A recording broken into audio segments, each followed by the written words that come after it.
রাম এবং কৃষ্ণকে কি আল্লাহ তাআলার প্রেরিত রাসূল বলা যায়? আর বেদকে কি সর্বশক্তিমান আল্লাহর আসমানি কিতাব বলা যায়? ভাই প্রশ্ন করলেন যে রাম এবং কৃষ্ণকে আমরা আল্লাহর রাসূল বলে মেনে নিতে পারি কিনা, আর বেদকে আল্লাহ তাআলার আসমানি কিতাব বলা যায় কিনা। আমি সেদিনকার লেকচারেও এই কথাটা বলেছিলাম যে ইসলাম ধর্মে আল্লাহ পবিত্র কোরআনে বলেছেন, সূরা রদের 38 নম্বর আয়াতে উল্লেখ করা হয়েছে, ওয়ালিকুল্লি আজলিন কিতাব, প্রত্যেক যুগেই আল্লাহ তাআলা আমাদের জন্য আসমানি কিতাব পাঠিয়েছেন। কোরআনে এরকম মাত্র 4টা কিতাবের নাম বলা হয়েছে, তাওরাত, জাবুর, ইনজিল আর কোরআন। কিন্তু এ বাদেও আরো কিতাব পাঠানো হয়েছে, যেমন সুফে ইব্রাহিম ইত্যাদি, নামে 4টা। তবে সর্বশেষ ও চূড়ান্ত আসমানি কিতাব পবিত্র কোরআনের আগে যেসব কিতাব নাজিল হয়েছিল সেগুলো ছিল নির্দিষ্ট কোনো জাতির জন্য, আর সেগুলোর আদেশ নির্দেশও একটা নির্দিষ্ট সময় পর্যন্ত মেনে চলতে হতো। তবে কোরআন যেহেতু সর্বশেষ ও চূড়ান্ত আসমানি কিতাব, এটা শুধু মুসলিম বা আরবদের জন্য নাজিল হয়নি। সূরা ইব্রাহিমের 1 নম্বর আয়াতে আল্লাহ তাআলা বলেছেন যে আলিফ লাম র, এই কিতাব আমি নবী মুহাম্মদ সাল্লাল্লাহু আলাইহি ওয়াসাল্লামের উপর অবতীর্ণ করলাম যাতে করে তুমি মানুষকে অন্ধকার থেকে আলোতে ফিরিয়ে আনতে পারো। শুধু মুসলিম অথবা আরবদের জন্য নয়, পুরো মানুষ জাতিকে অন্ধকার থেকে আলোতে নিয়ে আসতে হবে। তাহলে কোরআন যেহেতু সর্বশেষ ও চূড়ান্ত আসমানি কিতাব, এটা শুধু মুসলিম বা আরবদের জন্য পাঠানো হয়নি, পাঠানো হয়েছে পুরো মানুষ জাতির জন্য। এই কথাটা পবিত্র কোরআনে অনেকবার আছে। সূরা ইব্রাহিমের 52 নম্বর আয়াতে আছে, সূরা বাকারার 185 নম্বর আয়াতে, এছাড়াও সূরা জুমারের 41 নম্বর আয়াতে বলা হয়েছে যে পবিত্র কোরআন পাঠানো হয়েছে পুরো মানুষ জাতির জন্য। তবে কোরআনের আগে যে কিতাবগুলো নাজিল হয়েছিল সেগুলো নির্দিষ্ট একটা জাতির জন্য, আর পালন করার কথা নির্দিষ্ট সময় পর্যন্ত। আপনি প্রশ্ন করলেন বেদকে আমরা আসমানি কিতাব বলে মনে করি কিনা। দেখেন, কোরআনের কোনো আয়াত অথবা নবীজি সাল্লাল্লাহু আলাইহি ওয়াসাল্লামের কোনো হাদিস বলছে না যে বেদ আল্লাহর আসমানি কিতাব। এটা আসমানি কিতাব কিনা বলতে পারবো না, আবার আসমানি কিতাব না তাও বলতে পারবো না। আমি বলবো হতে পারে, আমি জানি না। তবে তারপরেও যদি আসমানি কিতাব হয়ে থাকে, ধরেন আমি তর্কের খাতিরে মেনে নিলাম যে বেদ আল্লাহর আসমানি কিতাব, আসলে মানছি না। তবে আসমানি কিতাব হলেও সেটা ছিল নির্দিষ্ট জাতি আর সময়ের জন্য। বর্তমানে পৃথিবীর সব মানুষ, সে থাকতে পারে ইন্ডিয়ায়, আমেরিকায় বা ইংল্যান্ডে অথবা সিঙ্গাপুরে, সবার এখন মেনে চলা উচিত সর্বশেষ ও চূড়ান্ত আসমানি কিতাব পবিত্র কোরআন। একইভাবে আমরা কি রাম আর কৃষ্ণকে আল্লাহর প্রেরিত রাসূল বলে ধরে নিতে পারি? আল্লাহ পবিত্র কোরআনে বলেছেন, সূরা ফাতিরের 24 নম্বর আয়াতে আছে, ওয়া ইম মিন উম্মাতিন ইল্লা খালা ফিহা নাযীর, পৃথিবীতে এমন কোন জাতি নেই যাদের কাছে সতর্ককারী পাঠানো হয়নি। পবিত্র কোরআনে সূরা রদের 7 নম্বর আয়াতে উল্লেখ করা হয়েছে, ওয়ালিকুল্লি কওমিন হাদ, প্রত্যেক সম্প্রদায়ের জন্য আমি পথপ্রদর্শক পাঠিয়েছি। আর পবিত্র কোরআনে 25 জন নবী রাসূলের নাম উল্লেখ করা হয়েছে। তবে আমাদের নবীজি বলেছেন পৃথিবীতে আল্লাহ 1,24,000 নবী রাসূল পাঠিয়েছেন। আর সর্বশেষ চূড়ান্ত নবী মুহাম্মদ সাল্লাল্লাহু আলাইহি সাল্লামের আগে যারা এসেছিলেন, তারা এসেছিলেন একটা নির্দিষ্ট জাতি আর সময়ের জন্য। যেহেতু মুহাম্মদ সাল্লাল্লাহু আলাইহি সাল্লাম হলেন সর্বশেষ চূড়ান্ত নবী, তিনি শুধু মুসলিম বা আরবদের জন্য আসেননি। আল্লাহ পবিত্র কোরআনে বলেছেন, সূরা আম্বিয়ার 107 নম্বর আয়াতে বলা হয়েছে, ওয়া মা আরসালনাকা ইল্লা রাহমাতুল আলামিন, আমি তো তোমাকে প্রেরণ করেছি পুরো মানুষ জাতির প্রতি রহমত হিসেবে, সকল সৃষ্টির প্রতি রহমত হিসেবে, সমগ্র বিশ্বজগতের প্রতি রহমত হিসেবে। এই কথাটা আবার বলা হয়েছে সূরা সাবার 28 নম্বর আয়াতে উল্লেখ করা হয়েছে, ওয়া মা আরসালনাকা ইল্লা কাফাতাল লিন-নাস বাশীরা ওয়া নাযীরা, আমি তো তোমাকে সমগ্র মানুষ জাতির জন্য প্রেরণ করেছি, তাদের সুসংবাদদাতা ও সতর্ককারী রূপে। তবে অধিকাংশ মানুষই এটা এখনো জানে না। যেহেতু মুহাম্মদ সাল্লাল্লাহু আলাইহি ওয়াসাল্লাম ছিলেন সর্বশেষ ও চূড়ান্ত নবী, তিনি এসেছিলেন পুরো মানুষ জাতির জন্য, আর তার প্রচারিত বাণী মেনে চলা হবে শেষ বিচারের দিন পর্যন্ত। নবী সাল্লাল্লাহু আলাইহি ওয়াসাল্লামের আগে যেসব নবী রাসূল এসেছিলেন, তারা এসেছিলেন নির্দিষ্ট জাতি আর সময়ের জন্য। আপনি বললেন রাম এবং কৃষ্ণকে আমরা আল্লাহর রাসূল বলে ধরে নিতে পারি কি না। যেহেতু তাদের নাম কোরআন এবং সহিহ হাদিসে নেই, তাই নিশ্চিত করে বলতে পারি না তারা রাসূল কিনা। এটাও বলতে পারছি না যে রাসূল না। আমি বলবো হতে পারে রাসূল ছিলেন, আমি জানি না। যদি রাসূল হয়েও থাকেন, সেটা নির্দিষ্ট জাতি আর সময়ের জন্য ছিলেন। এখনকার দিনে পৃথিবীর সব মানুষ, সে থাকতে পারে ইন্ডিয়ায়, আমেরিকায়, ইংল্যান্ডে বা সিঙ্গাপুরে বা মালয়েশিয়ায়, আমরা সবাই এখন সর্বশেষ ও চূড়ান্ত নবী মুহাম্মদ সাল্লাল্লাহু আলাইহি ওয়াসাল্লামকে মেনে চলবো। আশা করি উত্তরটা পেয়েছেন। হ্যাঁ ভাই, সামনে থেকে না। এবার আমরা একটা মহিলাদের কাছ থেকে প্রশ্ন নেব। আসসালামু আলাইকুম ডাক্তার জাকির নায়েক, আপনার কাছে আমার প্রশ্ন, আমরা মুসলিমরা কি উনার ব্রিদিং টেকনিক সুদর্শন ক্রিয়া ব্যবহার করতে পারবো? বোন প্রশ্ন করলেন যে মুসলিমরা ওনার প্রচলিত ব্রিদিং টেকনিক সুদর্শন ক্রিয়া ব্যবহার করতে পারবে কিনা। আমি আসলে ওনার এই ব্রিদিং টেকনিকটা সম্পর্কে খুব বেশি জানি না।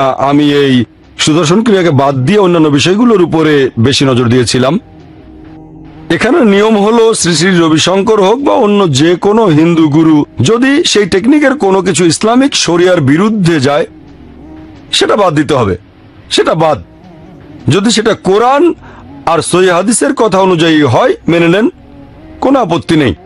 যদি না মেলে বিরুদ্ধেও না যায় তখন স্টাডি করতে হবে। সন্দেহজনক বিরুদ্ধে গেলে বাদ দেবেন, হোক সেটা সবচেয়ে বড় গুরু স্টিভেন কোহেনের কথা অথবা অন্য যে কোনো গুরু। কোরআন হাদিসের বিরুদ্ধে গেলে মানবেন না, কারণ আল্লাহ হলেন সবচেয়ে বড় গুরু, তিনি 1 নম্বর। যদি বিরুদ্ধে যায় তাহলে বাদ দেন, যদি বিরুদ্ধে না যায় আর পক্ষেও না বলে তাহলে রিসার্চ। এখন উনার ব্রিদিং টেকনিকের কথা যদি বলতে হয়, উনি বলেছেন মনোযোগ দেন, আরো বলেছেন প্রার্থনার সময় এমনকি নামাজের সময়ও মন ঘুরে বেড়ায়। উনার কথায় এটা আপনার মনোযোগ বাড়াবে। আপনারা দেখবেন যে নামাজে অনেক উপকারিতা আছে। আমি একটা লেকচার দিয়েছিলাম, সালাহ দ্য প্রোগ্রামিং টুয়ার্ডস রাইচিয়াসনেস, সেখানে নামাজের অনেক উপকারিতার কথা বলেছি। এখন ব্রিদিং এর কথা যদি বলেন, নামাজের মধ্যে সবচেয়ে সেরা অংশটা হচ্ছে সিজদা। শ্রী শ্রী রবিশঙ্করের ব্রিদিং টেকনিকের একটা গুরুত্বপূর্ণ দিক হলো, উনি বলেছিলেন, আর মেডিকেল ডক্টর হিসেবে আমিও তার সঙ্গে একমত, যে আমাদের ফুসফুসের পুরো সামর্থ্যকে কখনোই ব্যবহার করি না। সাধারণ মানুষ তার ফুসফুসের মাত্র 2/3 ব্যবহার করে, বাকি 1 অংশকে বলা হয় রেসিডুয়াল এরিয়া। উনি ব্রিদিং টেকনিকে দেখিয়েছেন কিভাবে এই 1/3 জায়গায় ব্যবহার করা যায়। এরকম আরো অনেক কিছু, তবে মূল ব্যাপার হলো এটাই। ব্রিদিং টেকনিকের উপর তার একটা ভিডিওতে এটা দেখেছিলাম। নামাজের সবচেয়ে সেরা অংশ সিজদা। যখন সিজদায় যায় তখন আমাদের তলপেট ডায়াফ্রামের সাথে ধাক্কা খায়, ডায়াফ্রাম ফুসফুসের নিচের অংশে চাপ দেয়। সিজদার সময় নিঃশ্বাস নিলে এই রেসিডুয়াল এরিয়ার বাতাসটাও তখন বেরিয়ে যায়। তাহলে যদি নামাজ সঠিকভাবে আদায় করেন, তাড়াহুড়ো না করে সঠিকভাবে সিজদায় যাচ্ছেন, এরকম হলে রেসিডুয়াল এরিয়ার বাতাসও বেরিয়ে আসবে। তাজা বাতাস ভেতরে ঢোকাবেন, সেটা ফুসফুসের জন্য উপকারী। ফুসফুসের রোগ হওয়ার সম্ভাবনা কম, ব্রঙ্কাইটিস এরকম অনেক রোগই হবে না। তাহলে ওনার ব্রিদিং টেকনিকের উপকার হবে আপনার ফুসফুসের। নামাজের সময় আমরা তো সেটা করি, এছাড়াও নামাজে আরো অনেক উপকারিতা আছে। এরপর নামাজে যখন আমরা সিজদা থেকে আবার উঠে দাঁড়াই, বর্তমান বিজ্ঞান আমাদের বলে এ সময় আমাদের কাফ মাসলগুলো পেরিফেরাল হার্ট হিসেবে কাজ করে। যখন উঠে দাঁড়াই তখন শরীরের উপরের অংশে সহজেই রক্ত প্রবাহিত হয়। এভাবে কায়াম, রুকু আর সিজদায় গেলে ভার্টেব্রার অসুখ হওয়ার সম্ভাবনাটা অনেকাংশে কমে থাকে। নামাজের আরো অনেক উপকারিতার কথা বলা যায়, তবে আমরা এই বৈজ্ঞানিক উপকারিতাগুলোর জন্য নামাজ আদায় করি না। নামাজ আদায় করি আল্লাহকে ধন্যবাদ জানাতে। এই উপকারিতাগুলো সাবসিডিয়ারি। আমাদের প্রধান বিরিয়ানি আল্লাহ সুবহানাহু ওয়া তাআলা। আল্লাহ বলেছেন এগুলো বাড়তি উপকারিতা। এগুলো দেখে কেউ কেউ হয়তো আকৃষ্ট হতে পারে, হয়তো অমুসলিমরা ও সুদর্শন ক্রিয়া, ব্রিদিং টেকনিক, হাজার হাজার মানুষ কিন্তু সেখানে যাচ্ছে। তাহলে যদি নামাজের বৈজ্ঞানিক উপকারিতাগুলো দেখেন, সঠিকভাবে নামাজ পড়েন, আলহামদুলিল্লাহ সুম্মা আলহামদুলিল্লাহ, এটা সুদর্শন ক্রিয়ার চেয়ে অনেক বেশি উপকারী। তবে সঠিকভাবে পড়েন। অনেকে খুব তাড়াহুড়ো করে নামাজ পড়ে, অনেক কাজের চাপ, তাড়াতাড়ি সেরে ফেলতে হবে। সঠিকভাবে পড়েন, আপনারা ভালোভাবে পড়েন। আমাদের নবীজি বলেছেন নামাজে প্রত্যেকটা কাজের পরে একটু বিশ্রাম নিতে হবে, তাড়াহুড়ো করলে হবে না। সঠিকভাবে নামাজ পড়েন, তাহলে এই উপকারিতাগুলো পাবেন। এছাড়া অন্য যে কোনো টেকনিক ব্যবহার করার কথা যদি বলেন, এখানেও নিয়মটা একই রকম। যদি কোরআন হাদিসের বিরুদ্ধে যায় তাহলে বাদ দেন, যদি মিলে যায় তাহলে মানেন, যদি পক্ষেও না যায় বিপক্ষেও না যায় তাহলে চেক করে দেখেন লজিক্যাল কিনা, তারপর গ্রহণ করেন। আশা করি উত্তরটা পেয়েছেন। এখানে এবারের প্রশ্ন ডান দিক থেকে। আসসালামু আলাইকুম। আসসালাম। আমি আপনার কাছে জানতে চাইবো যে এই নমস্কার শব্দটার অর্থ কি? হিন্দুরা এটা সবসময় বলে, অনেক মুসলিমও তাদের নকল করে থাকে। কোন হিন্দুর সাথে দেখা হলে তারা নমস্কার বলে অভিবাদন জানায়, তারা এর অর্থটা না জেনেই এই শব্দটা ব্যবহার করে। আমার জানা মতে এর অর্থটা হলো আমি আপনার সামনে নতজানু হচ্ছি। আপনি এ ব্যাপারে কিছু বলবেন কি? ভাই প্রশ্ন করলেন যে হিন্দুরা যে নমস্কার বলে, এটার অর্থটা কি? আপনার জানা মতে এটার মানে নতজানু হওয়া। আরেকটু বিস্তারিত আপনি জানতে চাইলেন। এক একজন বিশেষজ্ঞ এক একটা অর্থ দিয়েছেন এটার, তবে কমন অর্থটা হলো সব জায়গায় একই, যেটা তখন বললেন যে আমি আপনার সামনে নতজানু হচ্ছি। তবে স্বামী চিন্ময়ানন্দ বলেছেন তার মতে নমস্কার শব্দটা এসেছে ইদাম নামা মেহ থেকে, যার অর্থ সবকিছুর মালিক ঈশ্বর। তবে কমন অর্থটা হলো আপনার সামনে আমি নতজানু হচ্ছি। যদি এই অর্থ হয় নতজানু হওয়া, তাহলে এটা হারাম। মুসলিমদের জন্য এটা বলা নিষিদ্ধ।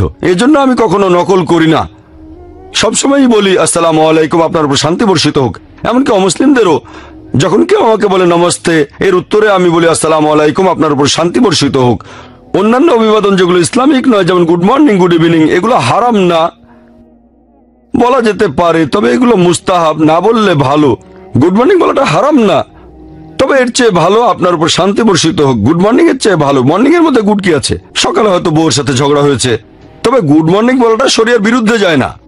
গুড মর্নিং বলাটা হারাম নয়, না বললে ভালো, তবে তবে নমস্তে মানে যদি হয় নতজনে হওয়া, তাহলে সেটা হারাম, আর মুসলিমদের এটা বলা উচিত না। আশা করি এবারের প্রশ্ন মহিলাদের মধ্যে থেকে করবেন।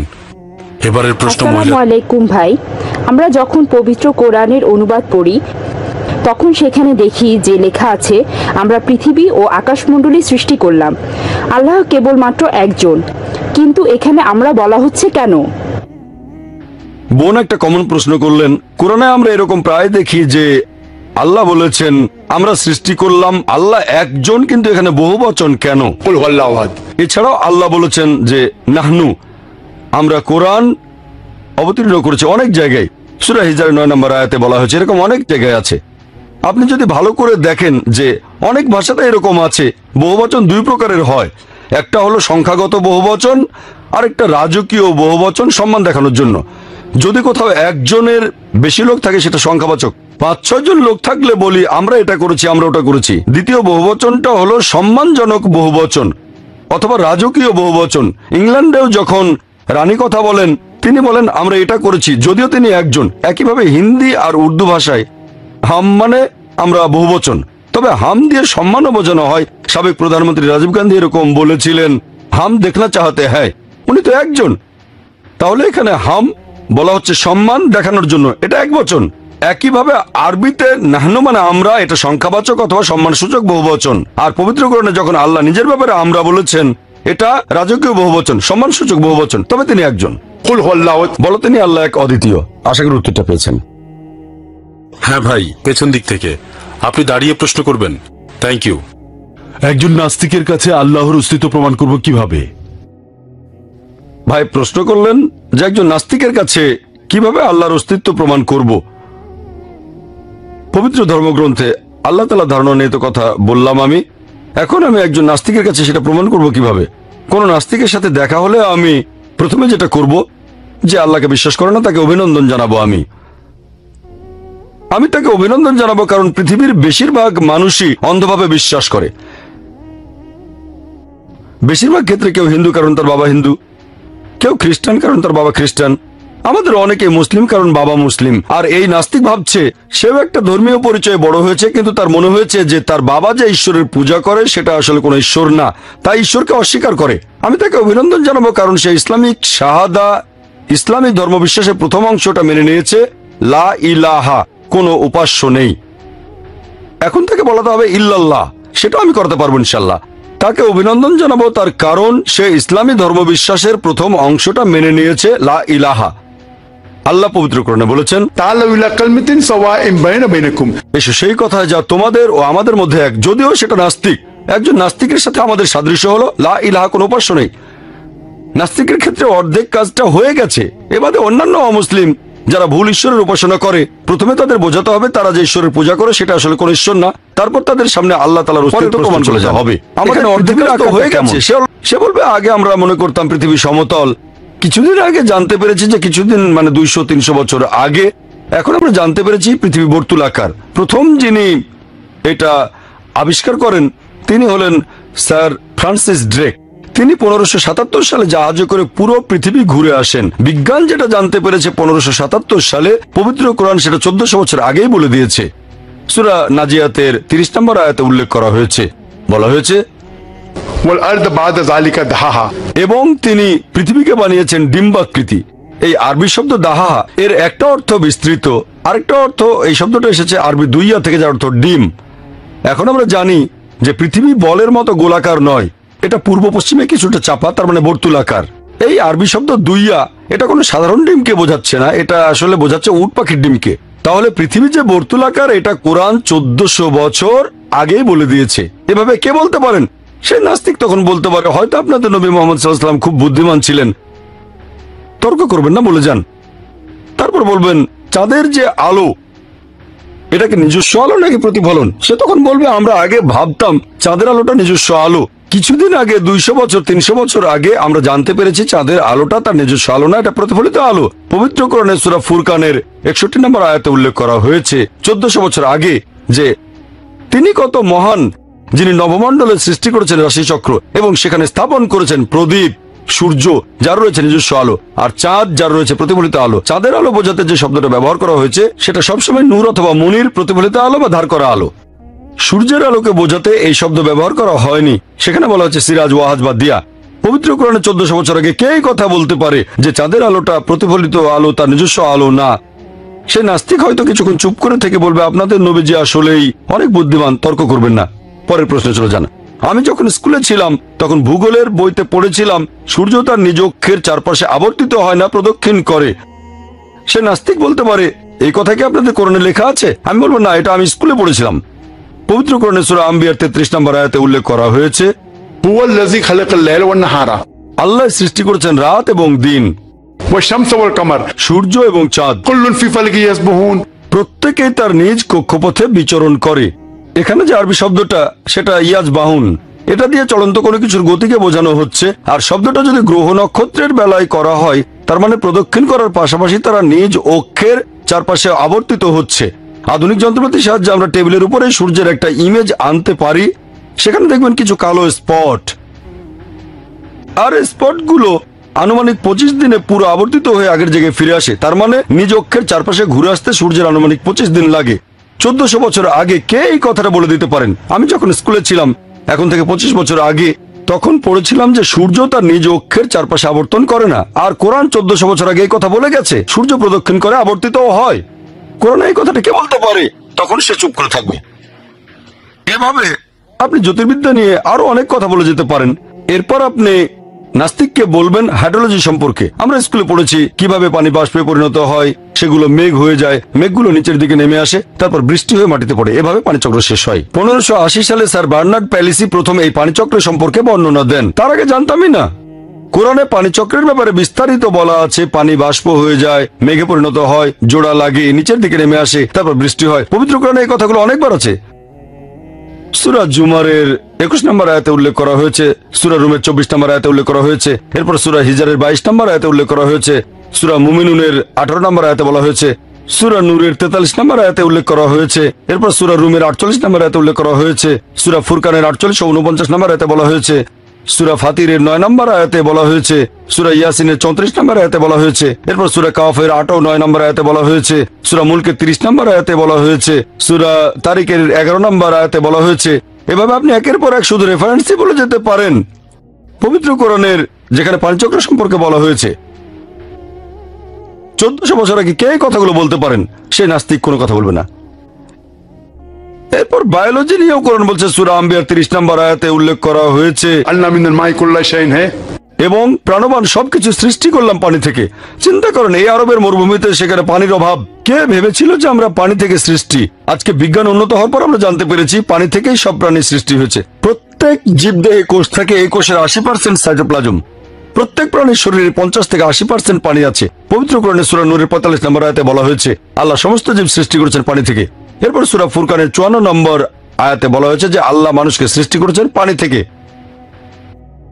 এগুলো সব বায়োলজি নিয়ে।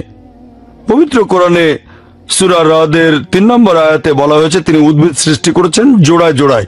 গাছের মধ্যে পুরুষ নারী আছে, আগে জানতাম না।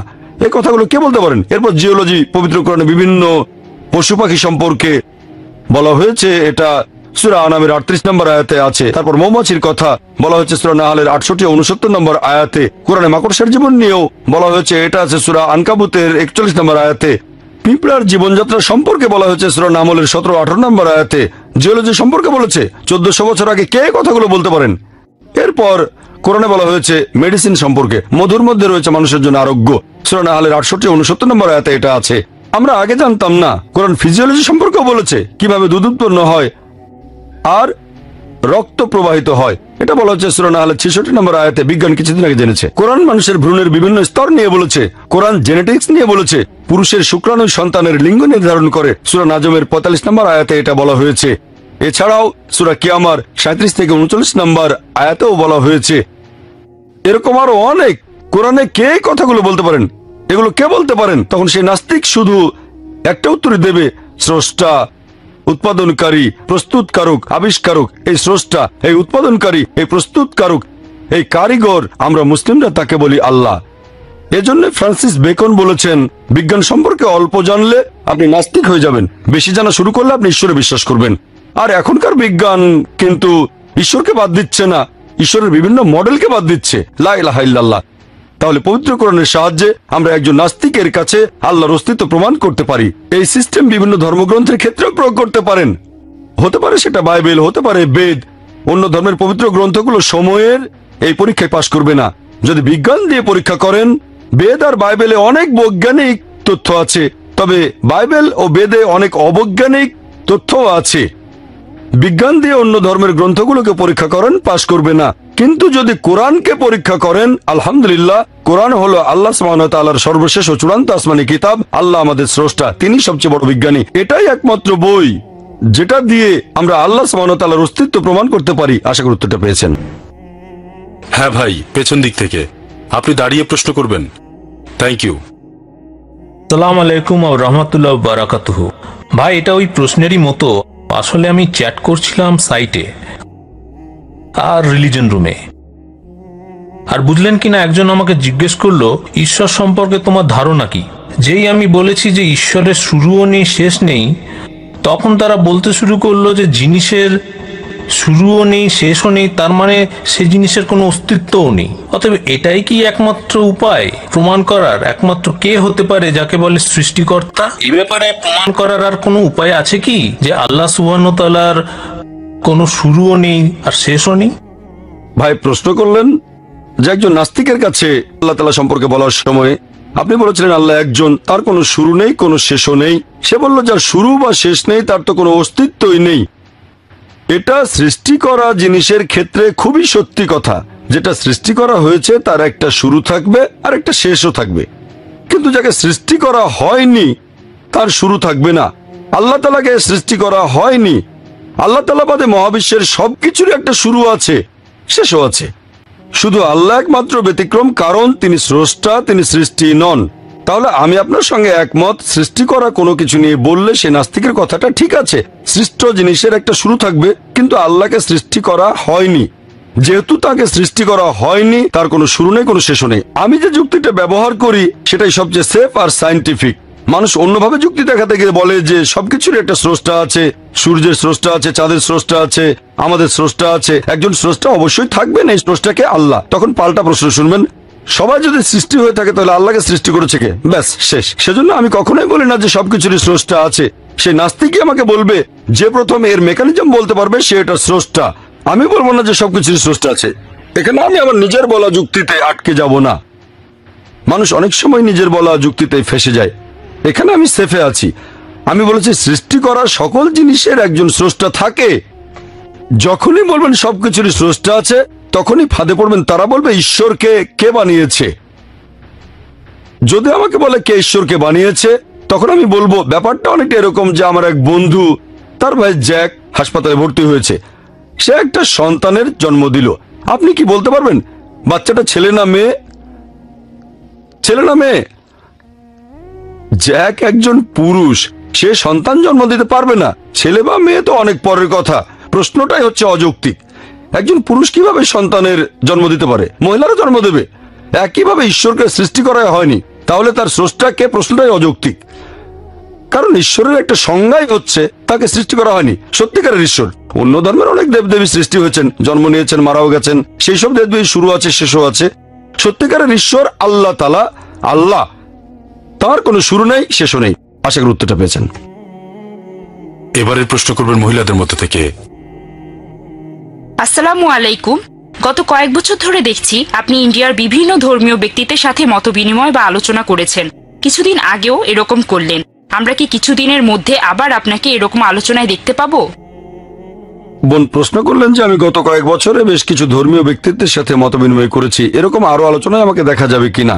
এ ধরনের মতবিনিময় অনুষ্ঠানের ক্ষেত্রে আমি সবসময় বলে থাকি, যদি সেই লোক আসলে যোগ্য হয়ে থাকে, যেমন অনেক অনুসারী, এটা অবশ্য যোগ্যতা।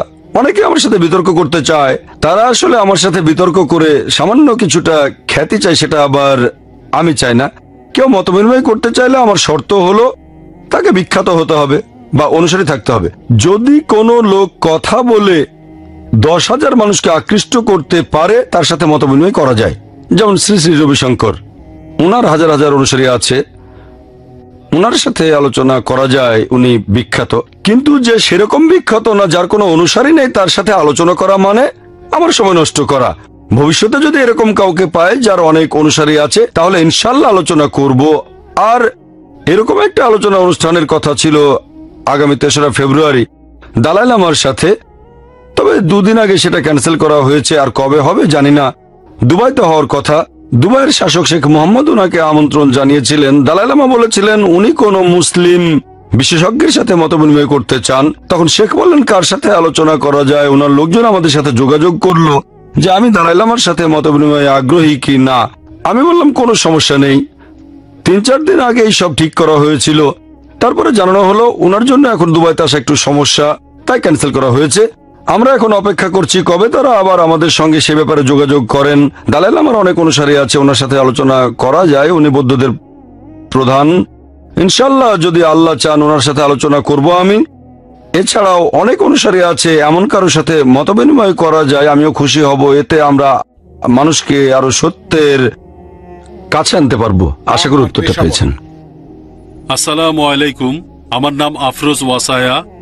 আমি একটা প্রাইভেট লিমিটেড কোম্পানির ম্যানেজার। আমি একটা প্রশ্ন করতে চাই। সব ধর্মই মানে যে সর্বশক্তিমান ঈশ্বর সবকিছুই করতে পারেন, তাহলে তিনি মানুষ হতে পারবেন না কেন? ভাই প্রশ্ন করলেন যে সব ধর্মই বিশ্বাস করে ঈশ্বর সবকিছু করতে পারেন, তাহলে তিনি কেন মানুষ হতে পারবেন না? বেশিরভাগ ধর্মই ইসলাম বাদে একটা ফিলোসফিতে বিশ্বাস করে যেটার নাম অ্যানথ্রোপোমরফিজম, যেটা সর্বশক্তিমান ঈশ্বর মানুষের রূপ ধারণ করেন।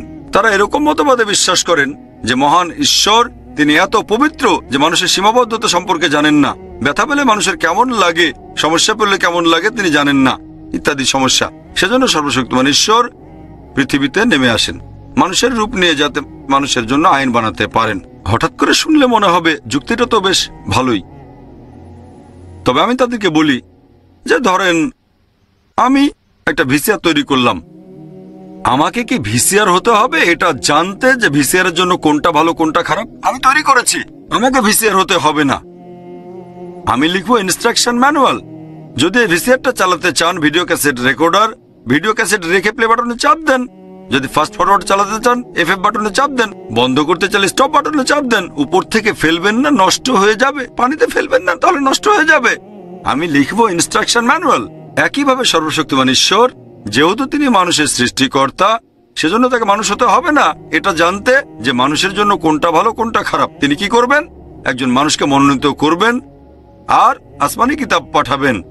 মানুষের জন্য সর্বশেষ ও চূড়ান্ত আসমানি কিতাব পবিত্র কোরআন, আদেশ আর নিষেধ। যদি তর্কের খাতিরে আপনার কথাটা মেনেও নেই যে সর্বশক্তিমান ঈশ্বর সবকিছু করতে পারেন, তাহলে কেন মানুষ হতে পারবেন না?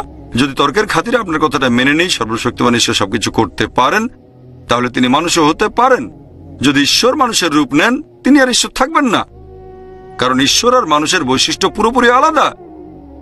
সর্বশক্তিমান ঈশ্বর তিনি হচ্ছেন অমর, অন্যদিকে মানুষ মরণশীল। এমন কাউকে পাবেন না যে একই সাথে অমর আর মরণশীল। ঈশ্বর তার কোনো শুরু নেই, অন্যদিকে মানুষের শুরু আছে। এমন কাউকে পাবেন না একই সাথে যার শুরু নেই আবার শুরু আছে। সর্বশক্তিমান ঈশ্বরের কোনো শেষ নেই, অন্যদিকে মানুষের শেষ আছে। এমন কাউকে পাবেন না যার একই সাথে কোনো শেষ নেই আবার শেষ আছে। এটা অর্থহীন। তাহলে হয় পাবেন ঈশ্বর, নয়তো পাবেন মানুষ। ঈশ্বর মানব পাবেন না, এটাও অর্থহীন না। আল্লাহ পবিত্র কোরআনে বলেছেন সূরা নিসা অধ্যায় নম্বর 4 আয়াত 40, আল্লাহ কারোর সাথে অনুপরিমাণও জুলুম করেন না। সর্বশক্তিমান ঈশ্বর চাইলে ভুলে যেতে পারেন, তবে ভুলে যাওয়া ঈশ্বরের কাজ না। আল্লাহ বলেছেন সূরা তাহা অধ্যায় 20 আয়াত 52 যে আল্লাহ তাআলা কখনো বিস্মৃত হন না। যখন ঈশ্বর ভুলে যাবেন তিনি আর ঈশ্বর থাকবেন না। ঈশ্বর চাইলেই ভুল করতে পারেন, তবে ভুল করাটা ঈশ্বরের কাজ না। আল্লাহ বলেছেন সূরা তাহা অধ্যায় 20 আয়াত 52 যে আল্লাহ তাআলা কখনো ভুল করেন না। যদি ঈশ্বর ভুল করেন তিনি আর ঈশ্বর থাকবেন না। কোরআনের কোথাও বলা হয়নি যে আল্লাহ সবকিছু করতে পারেন। আল্লাহ পবিত্র কোরআনে বলেছেন সূরা ফাতির অধ্যায় 35 আয়াত 1 যে ইন্নাল্লাহা লাকুল্লি শাইইন কাদির, নিশ্চয়ই আল্লাহ সবকিছুর উপরে কর্তৃত্বময়। এই কথাটা অনেক জায়গায় আছে। সূরা বাকারা অধ্যায় 2 আয়াত 106, সূরা বাকারা অধ্যায় 2 আয়াত 109, সূরা বাকারা অধ্যায় 2 আয়াত 284, সূরা আলে ইমরান অধ্যায় 3 আয়াত 29, সূরা নাহল অধ্যায় 16 আয়াত 77, সূরা ফাতির অধ্যায় 35 আয়াত 1। আল্লাহ বলেছেন ইন্নাল্লাহা লাকুল্লি শাইইন কাদির, নিশ্চয়ই আল্লাহ সবকিছুর উপর কর্তৃত্বময়। আল্লাহ বলেছেন সূরা বুরুজ অধ্যায় 85 আয়াত 16 যে আল্লাহ তিনি যা ইচ্ছা তাই করতে পারেন, তিনি যা ইচ্ছা করেন তাই করতে পারেন। তবে আল্লাহ সুবহানাহু ওয়া তাআলা কখনো মিথ্যে বলতে চাইবেন না। কখনো ভুল করতে চাইবেন না, তিনি কখনো মানুষের রূপ ধারণ করতে চাইবেন না, তিনি শুধু সেগুলোই করতে চাইবেন যেগুলো আল্লাহর কাজ। আশা করি উত্তরটা পেয়ে